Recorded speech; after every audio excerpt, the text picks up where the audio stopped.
போட்டித் தேர்வு சம்பந்தப்பட்ட இன்று நடந்த முக்கிய நிகழ்வுகளை பார்க்கலாம்.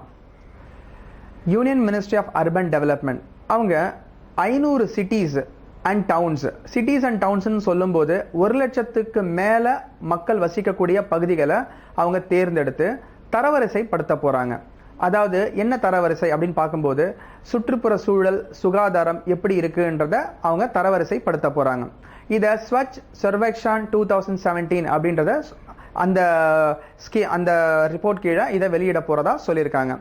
பார்த்தீங்கன்னா இந்த ரிப்போர்ட்டை வெளியிட போகிறது, அதாவது இதுக்கான ஆய்வுகளை செய்ய போகிறது யார் அப்படின்னு பார்க்கும்போது குவாலிட்டி கவுன்சில் ஆஃப் இந்தியா.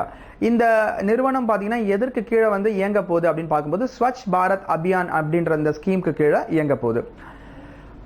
அது மட்டுமல்ல, உத்தரப்பிரதேஷ், உத்தரகாண்ட், பஞ்சாப், மணிப்பூர், கோவா இந்த 5 மாநிலங்களில் பார்த்தீங்கன்னா எலெக்ஷன் நடத்த போகிறதா எலெக்ஷன் கமிஷன் அறிவிச்சிருக்காங்க. ஜஸ்டிஸ் ஜக்தீஷ் சிங் கேஹர் இவர் நம்மோட 44வது சீஃப் ஜஸ்டிஸ் ஆஃப் இந்தியாவா அப்பாயிண்ட் ஆயிருக்காரு. இவர் யாரோட இடத்தை இப்போ ரீப்ளேஸ் பண்றாரு அப்படின்னு பார்க்கும்போது தீரத் சிங் தாக்கூரோட இடத்தை ரீப்ளேஸ் பண்றாரு.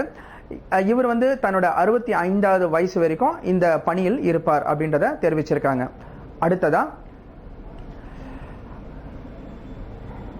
19வது நூற்றாண்டு சேர்ந்த சாவித்ரி பாய் பூலே அப்படின்றவங்க, அவங்கள பேஸ் பண்ணி பார்த்தீங்கன்னா கூகுளில் டூடில் வெளியிட்டிருக்காங்க.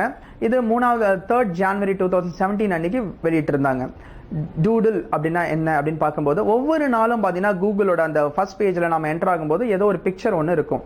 அந்த மாதிரி பார்த்தீங்கன்னா இந்த சாவித்ரி பாய் பூலேவோட இவங்களோட பிக்சரை வெளியிட்டிருந்தாங்க. இவங்க யார் அப்படின்னு நம்ம பார்க்கும்போது முதல்ல பார்த்தீங்கன்னா பெண்கள் உரிமைக்காக குரல் கொடுத்த அம்மையார் தான் இவங்க. ஸோ இவங்க பார்த்தீங்கன்னா இவங்க இவங்களோட 186வது பிறந்த தினத்தை 3rd January 2017 அன்னைக்கு செலிப்ரேட் பண்ணோம். ஸோ அதை முன்னிட்டு கூகுள் இவங்களோட படத்தை அந்த டூடில் வெளியிட்டிருந்தாங்க. அடுத்ததா ஆர்பிஐயோட எக்ஸிகியூட்டிவ் டைரக்டரா சுரேகா மராண்டி அவங்க அப்பாயிண்ட் ஆயிருக்காங்க. இவங்க யாரை ரீப்ளேஸ் பண்ணியிருக்காங்க அப்படின்னு பார்க்கும்போது யூஎஸ் பாலிவால ரீப்ளேஸ் பண்ணியிருக்காங்க. இந்த எக்ஸிகியூட்டிவ் டைரக்டரா அப்பாயிண்ட் ஆயிருக்க சுரேகா மராண்டி அவங்க எடுத்துக்க போற பொறுப்புகள் எது அப்படின்னு பார்க்கும்போது கன்சியூமர் எஜுகேஷன் அண்ட் ப்ரொடக்ஷன் டிபார்ட்மெண்டோட பொறுப்பை எடுத்துக்கிறாங்க. ஃபினான்ஷியல் இன்க்ளூஷன் அண்ட் டெவலப்மெண்ட் டிபார்ட்மெண்டோட பொறுப்பு எடுத்துக்கிறாங்க. அது மட்டும் இல்லாம செக்ரட்டரிஸ் டிபார்ட்மெண்ட் ஆஃப் ஆர்பிஐயோட பொறுப்பையும் அவங்க எடுத்துக்கிறாங்க. அடுத்ததா சுப்ரீம் கோர்ட் பார்த்தீங்கன்னா ஜட்ஜ்மெண்ட் கொடுத்துருக்காங்க. என்ன அப்படின்னு பார்க்கும்போது அனுராக் தாக்கூர், அதாவது பிசிசிஐயோட president, board of control of cricket அப்படின்னு நம்ம சொல்லுவோம். BCCI board of control for cricket in India அப்படின்னு சொல்லுவோம். ஸோ இந்த அமைப்போட பிரசிடென்டா இருக்கக்கூடிய அனுராக் தாக்கூரும் அதே மாதிரி அஜய் ஷெர்க் இவங்க 2 பேரையும் பார்த்தீங்கன்னா பணி நீக்கம் செய்யணும் அப்படின்றத வெளியிட்டிருக்காங்க. எதுக்காக அப்படின்னு பார்க்கும்போது இந்த 2 பேருமே பார்த்தீங்கன்னா இந்த ஜஸ்டிஸ் லோதா கமிட்டி வெளியிட்டிருந்த அந்த அறிக்கைகள் பிரகாரம் அவங்க அதில் கொடுத்திருந்த ரெக்கமெண்டேஷன்ஸை அவங்க அமல்படுத்தலை அப்படின்ற காரணத்தினால இந்த லோதா கமிட்டியில கொடுத்திருந்த ரெக்கமெண்டேஷன்ஸை அமல்படுத்துறதுக்கு இவங்களுக்கு தெரியல அப்படின்ற காரணத்தினால இந்த 2 பேருக்கும் இந்த பொசிஷன் இருக்கக்கூடாது அப்படின்றத சுப்ரீம் கோர்ட் ஜட்ஜ்மெண்ட் கொடுத்துருக்காங்க.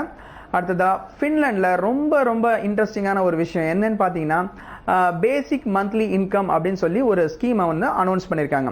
இதன் அடிப்படையில் பார்க்கும்போது அங்கே வேலை இல்லாமல் இருக்கக்கூடிய மக்கள், அதாவது 25 வயசுக்கு மேலே இருக்கக்கூடிய மக்கள் வேலை இல்லாமல் இருக்காங்க அப்படின்னும் போது அவங்களுக்கு பார்த்தீங்கன்னா 560 யூரோ கரன்சியை ஃப்ரீயா கொடுக்க போறாங்க. இதோட ஆரம்ப கட்டமா முதற்கட்டமா ஒரு ட்ரையல் பேசிஸ்ல பாத்தீங்கன்னா 2000 பேரை ரேண்டமா அந்த நாட்டுல தேர்ந்தெடுத்து கொடுக்குறாங்க. இதோட முக்கியமான விஷயம் என்னன்னா அவங்களுக்கு ஒரு வேலை கிடைச்ச பிறகு கூட இந்த உதவித்தொகை அவங்களுக்கு கிடைக்கும்ன்றத அறிவிச்சிருக்காங்க. இங்க நம்மெல்லாம் யோசிக்கலாம், நம்ம நாட்டிலையும் கொடுத்தா நல்லா இருக்குமே அப்படின்னு சொல்லிட்டு. இங்க முக்கியமா நம்ம தெரிஞ்சுக்கணும், அந்த நாட்டோட மக்கள் தொகை மொத்தமான மக்கள் தொகையை பாத்தீங்கன்னா கிட்டத்தட்ட 55 லட்சம் மக்கள் மட்டும்தான் இருக்காங்க அப்படின்றத நம்ம தெரிஞ்சுக்கணும். ஈவன் அந்த 55 லட்சம்ன்றது நம்மளோட சென்னை சிட்டியோட பாப்புலேஷனை விட கம்மின்னு நம்ம தாராளமா சொல்லலாம். அடுத்ததான் ஹேத்தியோட பிரசிடென்ட்டா எலெக்ட் ஆயிருக்காரு. யார் அப்படின்னு பார்க்கும்போது ஜோனல் மோசே.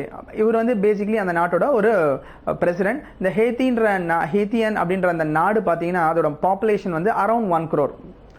அடுத்ததா நம்மளோட காமர்ஸ் அண்ட் இண்டஸ்ட்ரி மினிஸ்டர் உங்களுக்கே தெரியும் நிர்மலா சீதாராமன், அவங்க இன்டெலெக்சுவல் ப்ராப்பர்ட்டி ரைட்ஸோட டூல் கிட்ட வெளியிட்டிருக்காங்க. இந்த டூல் கிட் எதுக்காக அப்படின்னு பார்க்கும்போது உங்களுக்கே தெரியும், பைரசின்ற வார்த்தையை நம்ம அடிக்கடி கேள்விப்படுவோம்.